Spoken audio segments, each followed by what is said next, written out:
This is so much fun. right? I wanna put myself all over the map. Yeah.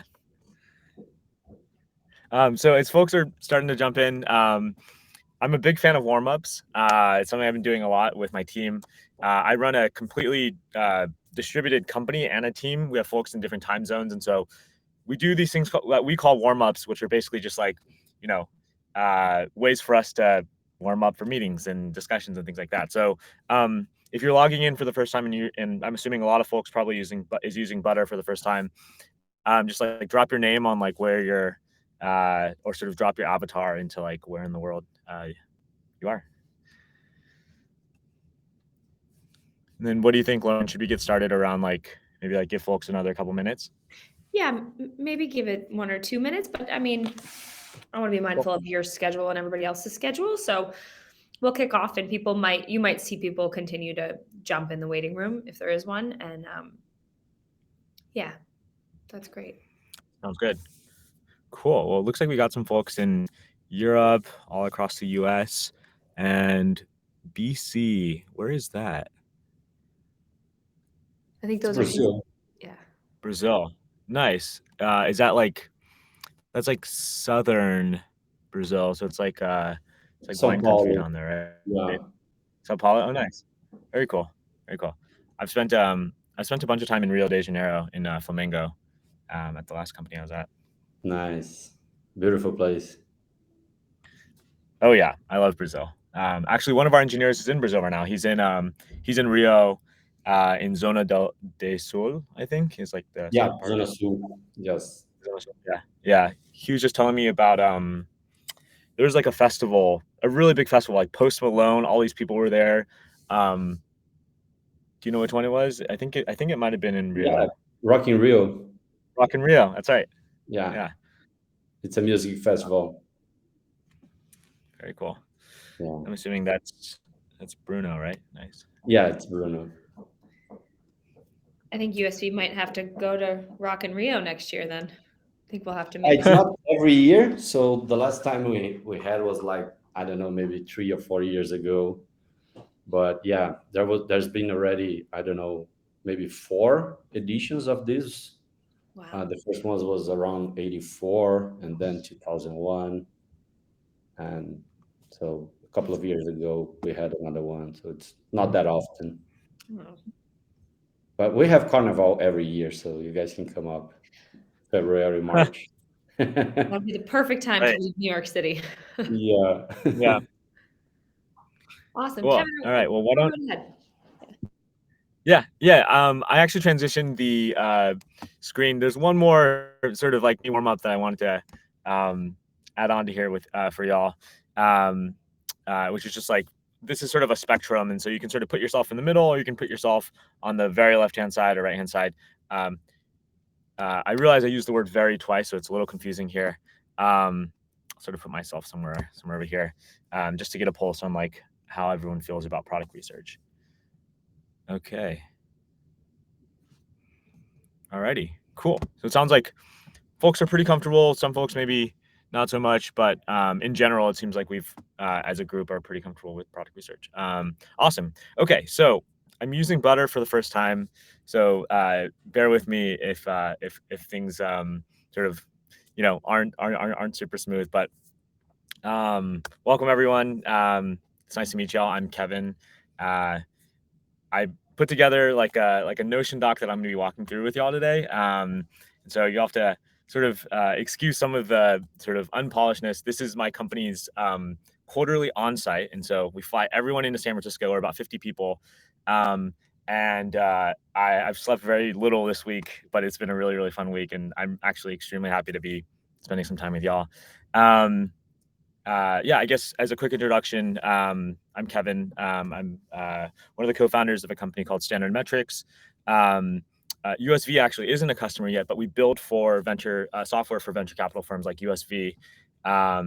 Before Standard Metrics, I was actually an early product manager at Carta. That's actually when I first met Lauren, and we sort of kept in touch ever since. But yeah, sort of getting to the talk today.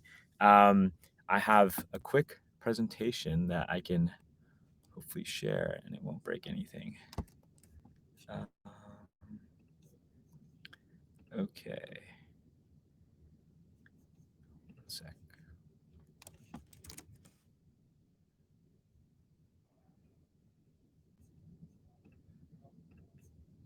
Okay. Here we go. Can y'all see that okay? Okay. Perfect. Okay. So this is actually going to be a little bit difficult because I actually can't see y'all, but we'll make it work. I guess first and foremost, Lauren, thank you so much for inviting me to this roundtable or chat, and also thank you, Union Square Ventures. I've actually some background. Actually, Lauren and I met pre-pandemic 2019, and the thing I'll sort of share here, I sort of put a funny meme here, but around actually being helpful. Um, there's so many things I can say about USV in particular with Lauren. When I was at Carta, but now even post Carta, on just like a lot of venture capital firms will say that they want to be helpful. This is a meme on the left hand side that sort of like I Ouch. think is how a lot of the founders feel. I don't think USV is like this. I think USV does a fantastic job, and Lauren, I think quite literally is the person driving this at USV. So thank you, Lauren and USV. And then on the right hand side, I actually put in a blog post. This was actually the when my co-founder and I actually launched our company, we actually had this in our sort of manifesto as we wrote. This is actually one of our company's missions, is actually to end, let me know how I can be helpful. The software we actually built, we think about it is as sort of collaboration software between companies and investors. So I feel somewhat qualified to be able to say, like, some of the things that I've seen USV and Lauren do to be really just pretty fantastic. Cool. So maybe jumping into it, quick disclaimer. Something I believe is that, similar to how y'all have probably heard that the best engineers in the world are lazy, I believe that the best product managers and designers steal. And so that, y'all probably come across, there's this book called like Steal Like an Artist, and I could have stole that to sort of adopt it here. But I genuinely believe that the best product managers and designers will, steal, and not in the sense that like illegal, but sort of learning a bunch of things from a lot of people and then sort of making their own. And I think taste is a really, really big part of it. The main disclaimer I'm sort of adding here is that to make sure that everything I share today is applicable to your market, to your customers, and your company stage. And I'll talk a little bit about some of the nuances of this, but I wanted to say, like, please steal this. Please don't copy this. I know it's a little nuanced. Cool. So maybe just starting with some of the, I think, fun stuff that y'all probably want to see. The talk today is about how to stitch together qualitative and quantitative research to make product decisions. So I figured I'd just start by just showing y'all some of the things that we've built at Standard Metrics. I've had to redact a lot of this because, one, this is being recorded, and then two, like, it's sort of a small industry. We build software for venture capital firms and startups. So like, almost, my hope is eventually everyone on this call, your companies will be on platform. Hopefully USB will be on platform. And so I actually had to redact a lot of things, which kind of makes me really sad, because usually when I show this stuff, I just show I just like screen share our Notion. So if you do want to see any of this in more detail, send me a DM, email me. I'm more than happy to share this live, but because this is being recorded, I want to be a little more sensitive. So what we do as a company is and again, this is what we do. I would try to steal this. I wouldn't copy this. Is we do feedback tagging, and we take notes as a company inside of a database in Notion. Notion is a tool that we use pretty much to capture every single conversation we have with customers. From that, we actually tag that as feedback. So, you heard me correctly when I'm saying every single salesperson that we hire actually tags their notes. They take notes. And all that feedback sort of sits inside of a Notion database. Notion is really sort of the tool that we've chosen to do this. All this feedback gets piped into another database. So Notion can do this thing basically where you can connect databases. So we have all of our notes in one place. That gets connected to another database that basically what we call all feedback. And this is where basically the product design and customer success team will then groom the feedback, start to categorize it. And I'll show you some of the outputs of this. This is kind of what I brag about when I like recruit product managers, designers, maybe, I think there's like a certain kind of salesperson that like gets excited about seeing stuff like this. Like this looks like more work, which it is. But I'm so proud of our team. None of this could be possible, unless our team can do this. And we've done this for basically 2.5 years now. This is, one view that sort of is the core of what we do. What this allows us to do is this allows us to then sort of take all that data, and this is actually a real spec of something we shipped last quarter. And what you're looking at is I'm actually in the spec, and then in the spec itself, I can just pull in all this feedback data. And what you should be seeing in a couple of seconds is me actually stepping through that data. Oh, actually, I don't think I caught it in the GIF, but basically you can click into any of these pieces of feedback and it actually takes you down to the source data, the primary source information where this stuff was captured. So I can go to a specific call note with a prospective customer in basically like 2 or 3 clicks, and then go back to the salesperson and say, hey, this particular point like is something that we're building. I think this is showing something around auditing data, but this is sort of an output on like how we use it. Again, none of this would be possible if our sales team didn't do this. Another thing we do is we're able to roll up all this data too. So every single quarter when we go through planning, this is kind of like where we start the conversation at, which is likely for all the sort of product leaders and product managers on this call. You're doing something like this. Chances are you're trying to thematically group together all the feedback that you're hearing from customers. These are our buckets. So we have prospective customers, current customers, and we have companies on our platform. This is actually showing some real feedback that we've gotten. But this at least helps us visualize as a company, like what are the things that we're seeing out in the market. And we can see this quarter over quarter too. So what gets really, really interesting is you can see like we have Q1, Q2, and Q3 data. Quarter over quarter, this starts to get really interesting because then you can start to say things or ask questions like, hey, sales team, like I noticed, API is starting to come up a lot. And this is actually a real example. Like, can we start, can we spend some time talking about the language our customers are using? Can we spend time talking about the questions we're asking around about the API? And this really gives us this at least quarterly aggregated view of like qualitatively what is coming in from our customers. The last thing, and this is like probably the most sensitive thing that I had to redact.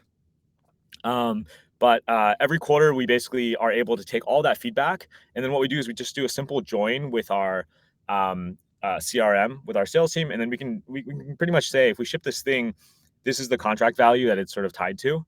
And again, this I wish I could show you this. Just believe me, underneath this, there's like there are features or projects underneath this, there's a bunch of work that the team does around this. But basically, we can answer the question, which is like, again, this is not how we specifically build product, but it's an input into how we think about building things. But we can basically say to the sales team, hey, these are seem like they're the highest per dollar ARR value things that we can build, which is a pretty incredible thing to sort of get at. Decisions that this has help us drive. I actually thought talking about things that we didn't build is important here, but like, over $1 million in potential ARR are things that we've actually, last quarter, we actually shipped, funny enough, it actually worked out. We actually shipped the highest thing on this, sort of like, or just by contract value. Again, that's not our explicit prioritization, but like that actually ended up being something that we shipped. We're already actually seeing a bunch of traction with this new thing. But there's also a ton of things that we can just say, oh, those are things that we're trading off and we're deliberately not building, which I think is important, right? A lot of hopefully the point of all this is that not only can you, set up these systems to decide what to build, but also decide what not to build and understand what is the impact to your business for that. If you want any like more templates or things like that, my email's here, my Twitter's here. These are all actually templates that we've already built out within our system. So if you do happen to choose Notion or like just want like to jam on this more, like I'm more than happy to share more of this stuff. It's just harder to do it today, sort of in this setting. Cool. A couple more things. So the way I think about systems, and this is sort of a reference from a great first round article that you can probably search around for around nature versus nurture, is thinking about systems at your company as nature or nurture. Nature being the people that you hire, and nurture being the system for how work actually gets done. As a product team, I think we are super important in sort of connecting a lot of dots within companies. And so I think one of the things that a lot of companies talk about is how, and this is actually directly from the first round article, we have this whole thing around people think a lot about their first 10 hires. And what you should think about in addition to that is your first 10 systems. Um, and, as one of the founders of Standard Metrics, I feel lucky that I was able to actually bring this obsession about, qualitative and quantitative research from the very beginning.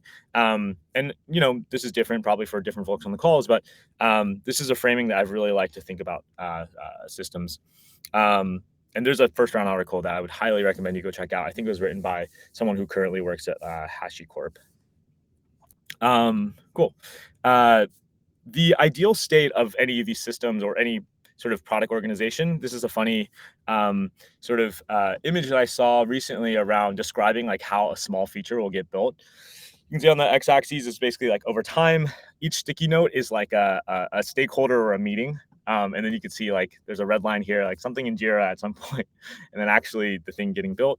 But I thought this is a really funny thing because this, like, we all sort of probably have experienced this in some way. How we think about this at Standard Metrics is I try to boil it down to this, right? Again, I'm not saying like, at Standard Metrics it's perfect and we don't do this. We absolutely do this. This is actually how a lot of really great ideas happen. But when I try to boil it down to at least a new hire or a new person on the product or engineering team, oops, actually see. 1 second. I think I have to refresh here. Okay, here we go. This is always how I try to boil down our system, which is we have a simple system for how we build product. This is actually a screenshot directly from a document called How We Build Product at Standard Metrics, which is we start with inputs, which are what are our customers saying? What does our team think we should be building? We then ship outputs, which is like basically our roadmap is a direct reflection of this. And then hopefully we're affecting customer outcomes. We're changing customer behavior. And hopefully those are things that are also measurable too. And I think the thing that I always personally want, remind our team on is that this is a loop. So it doesn't just go inputs to outputs to outcomes. What you end up shipping and what you learn, whether you did or did not change customer behavior, should actually then be an input and back into this process. We do this quarterly today. I think the ideal state, and this is something I'll talk about later, of one of these systems is that the system actually is just more continuous and you don't actually need to use a lot of these rituals like OKRs, which are things that we use, a roadmap. Like these are all symptoms of just,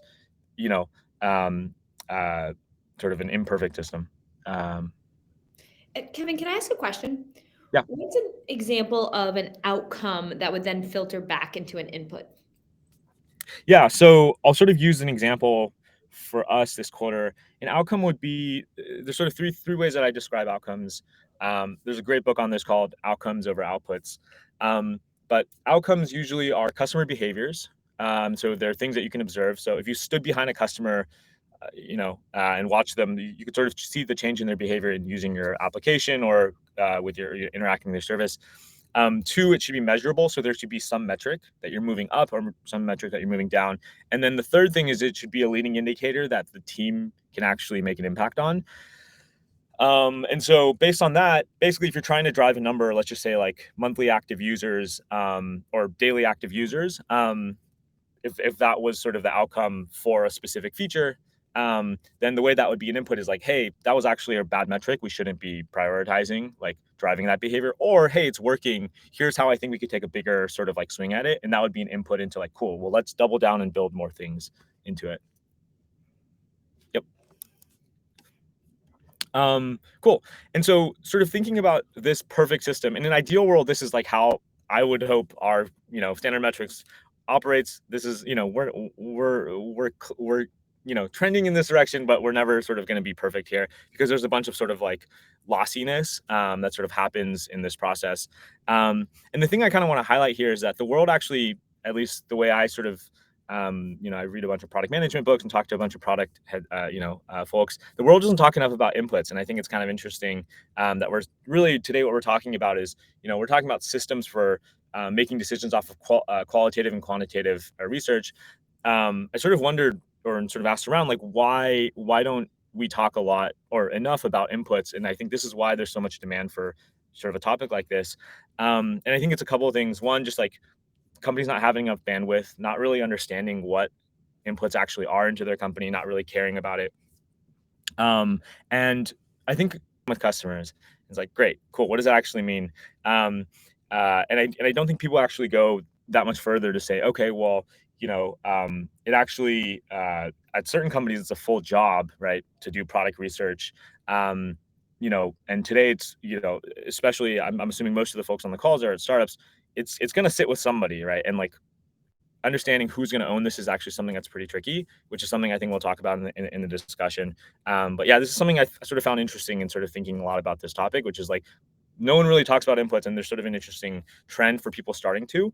I think another reason why the world doesn't talk enough about inputs is that it really matters if you have product market fit or not, and I'll sort of maybe make the or have the stronger opinion that like if you don't have product market fit, most of your inputs are just qualitative because you don't have customers, and so you're kind of just like getting all these sort of signals and sort of feelings. And my co-founder likes to call it in the early days, it feels like alchemy.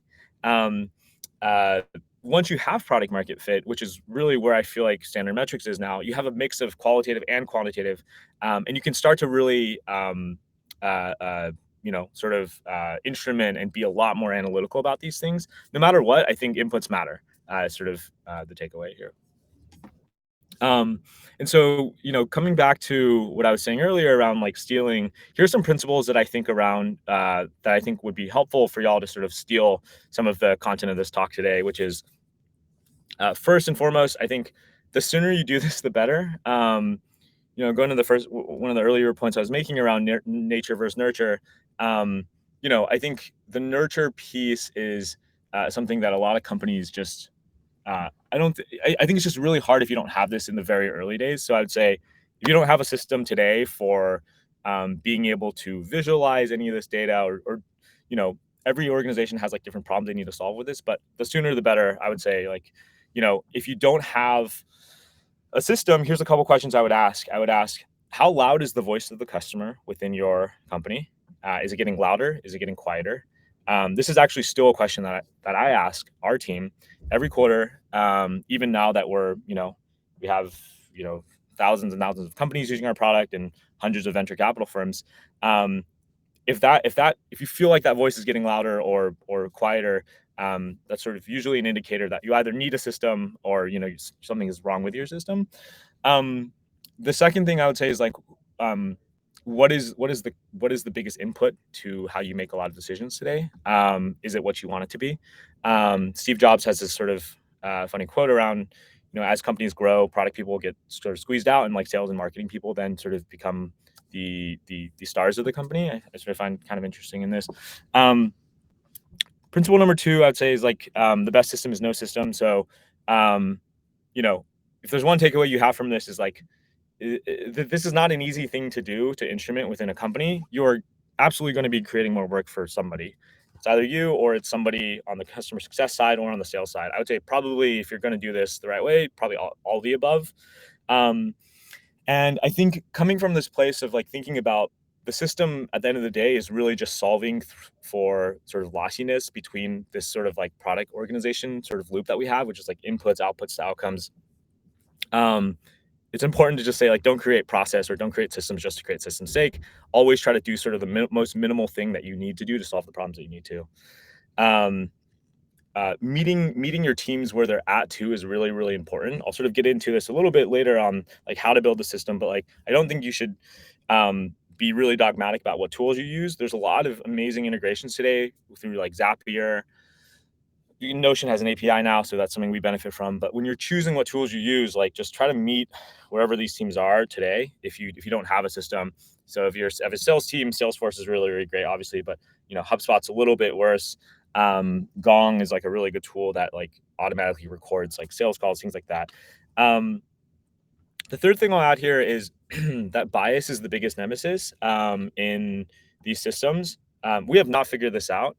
As a matter of fact, the problem's actually gotten like more acute as standard metrics has gone. Like we've almost doubled headcount this year, and as we bring on more and more people, we have this culture of already obsessing about our customers, obsessing about what they say to us, writing every single thing down from the very beginning, from basically like day one.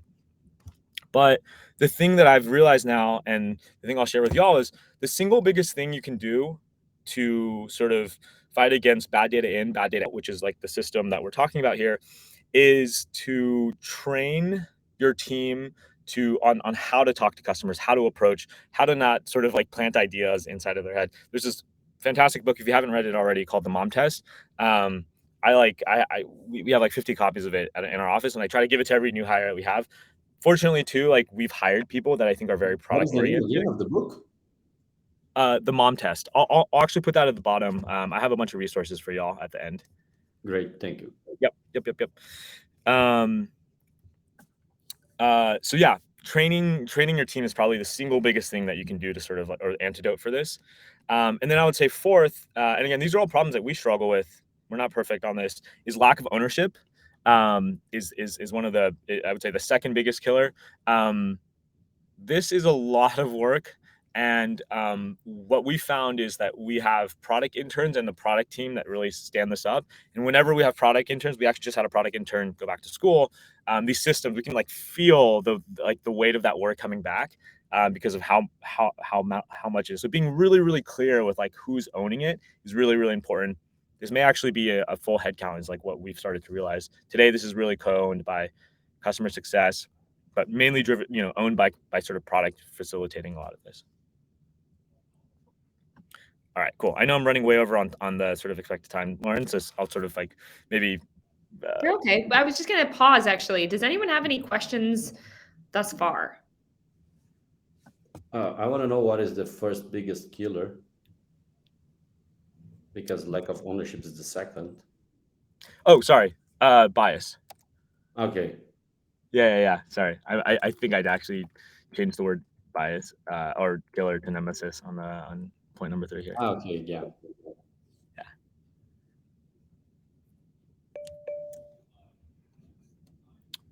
Jules. Hi, I was just wondering, do you guys have multiple people on all of your customer calls, or do you do them solo and just like moderate, note take, et cetera, et cetera? Yeah.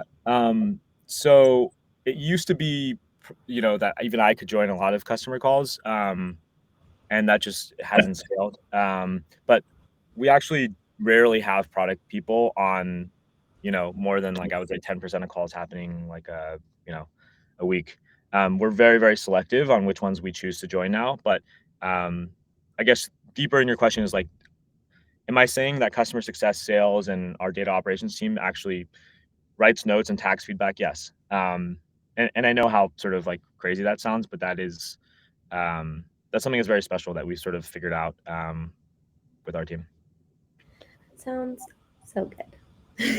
Yeah, it's tough. I can get a little more into like how to actually go about this. Again, it's I'm just going through the chat here. I don't want to say we figured out a lot of things as we've scaled. The single biggest thing that I worry about is I'll join customer calls with maybe newer folks, and I'll notice some of the language that we use in terms of like, so would you like using an API, right? Is like a question you could ask versus like actually not saying anything and a customer going, darn, I have to do, and this is specific to like our customer base, which are venture capital firms, but all venture capital firms have to do like audits every year, right? At the end of each year. And customers will say things like, I'm so stressed right now because audit is coming up. This is actually a real thing. And you go, oh, tell me more about that. Like, what are some of the things you need to do? Well, we need to aggregate all this data, all the data sitting in, my spreadsheets and Carta and all these systems. And you go, oh, well, how are you solving that? Right. So like, there's just like different approaches. And one, you have to be patient. Two, sometimes customers just want you to solve their problems. And so like, I understand that like, customer success folks and salespeople have to do their job, but I do think you can inject more and more of this. Salespeople would call this discovery. Actually, the best salespeople at Standard Metrics, they actually look at some of the questions that I sort of posed to them through the Mom Test, this book on like how to ask research questions, and they go, "Oh, that's just good product or sales discovery." And I'm like, "Yes, great, right?" And sort of like there's ways to sort of meet people in the middle. Cool. Maybe I'll close out with like ways that you can sort of start. Actually, this is sort of like tactical advice on like how to build the system. Again, please steal this. Don't just copy this down. But I would say one, there's this really great Amazon sort of phrase around like working backwards, and I using it. I think it's like a very memeable within a company to sort of use it. But I would say if you're thinking about building any of these systems for qualitative or quantitative research to make product decisions, start with the end state. So, if there's something you steal, it's like, hopefully me showing you this dashboard tells you that this can be possible. This is like absolutely possible. Everyone can sort of drive here. If this is an end state that you want to drive towards, these are things that you can start to visualize. If you want your product specs to have sort of feedback integrated into it, you know, peg this as sort of the end state.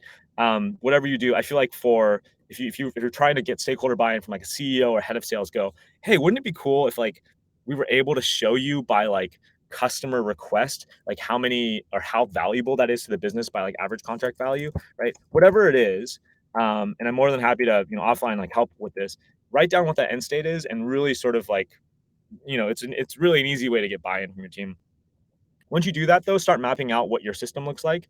The way I think about at least organizations is that you can almost picture it as like a living organism, each team being a different sort of like part of the organism, and the system that sort of connects all of it you can think about as like a nervous system. So if you use that analogy, just map out like how does sales communicate information to, is it the customer success team who then communicates it to the product and design team, or what does it look like? Every team's going to be different. If you want to steal one framework to get you started, I would recommend inputs, outputs, to outcomes. So inputs being like, what's all the stuff that we hear from customers? What do we end up shipping is usually like a roadmap. And then like, how do we then measure that and say, okay, cool, we did good or we did bad, it's working, it's not working. And then how do we then sort of go back? Like, chances are there's some process like this when you within your system. Feel free to like sort of steal that language. Another question you can ask when you map out the system is like, what's the quality of it? What are different rituals, right? So for example, as a company, we do like quarterly planning. And so there's usually rituals that sort of are check-ins that are monthly between that. And then most importantly, who owns each of those things, right? And so one thing that you may find is you'll probably run into areas of your system today where you're like, oh, no one actually is responsible for that. Or like, there's some maybe like, there's a Spider-Man meme, that Spider-Man meme of like pointing at each other. There's like, no one actually knows who owns it. But I think being explicit on mapping it out is like a really important exercise. This is something I walk every new hire through in terms of like how feedback actually flows through and like how we actually use that feedback. And then 3, I would then go on to sort of share this with your team and show them, right? So you sort of have aligned on an end state.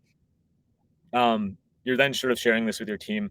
If you're already sort of thinking to yourself, Kevin, are you talking about product? This sounds like a sort of product management, right?